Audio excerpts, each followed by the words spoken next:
প্রেগনেন্সির লাস্টের দিকে এসে বাইরের কোনো কিছু না খাওয়াই ভালো। তবুও আমি আর মা চেষ্টা করি বাড়িতে যতটা বানিয়ে খাওয়া যায়। ডাক্তার যে প্রোটিন পাউডারটা আমাকে দিয়েছিল সেটা রোজ বিকালে আমি দুধের সাথে মিশিয়ে খাই। সেটা খাওয়ার পরে তারপর একটু হাঁটাহাঁটি করি। আজ খুব ইচ্ছা করছিল একটু চাউমিন খাওয়ার জন্য, কিন্তু বাড়িতে সস টস কিছুই ছিল না। বাবাকে বললে হয়তো বাবা সস নিয়ে আসতো, কিন্তু বাবা রোজ দিন 8টা সাড়ে 8টার দিকে বাড়ি আসে, তার জন্য আর বলিনি। আর সেই দিনই দেখো বাবা সকাল সকাল বাড়ি চলে এসেছিলো, 6:30টার সময় বাড়ি চলে এসেছিলো। বাবা বাড়িতে এসে বলছে আমাকে বলিসনি কেন, তাহলে আমি সস নিয়ে আসতাম।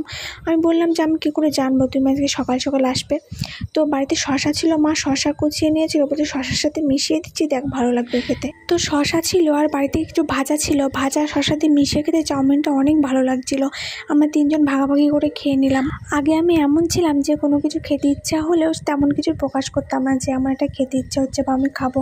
আর এখন এমন হয়েছে কোনো কিছু খেতে ইচ্ছা হলে আর মনের মধ্যে লুকিয়ে রাখতে পারি না, চটজলদি বলে দিই। আর আমার মা বাবাও সেগুলো নিয়ে এসে আমাকে খাওয়ায়। তো ভালোই লাগে, ভালোভাবেই যাচ্ছে দিনগুলো। এতগুলো দিন ভালোভাবেই কাটিয়ে এসে আর লাস্টের দিনগুলো যেন ভালোভাবে কাটাতে পারি, সেটাই ভগবানের কাছে কামনা করি। তো বাই বাই, আবার দেখা হবে পরবর্তী কোনো ব্লগে।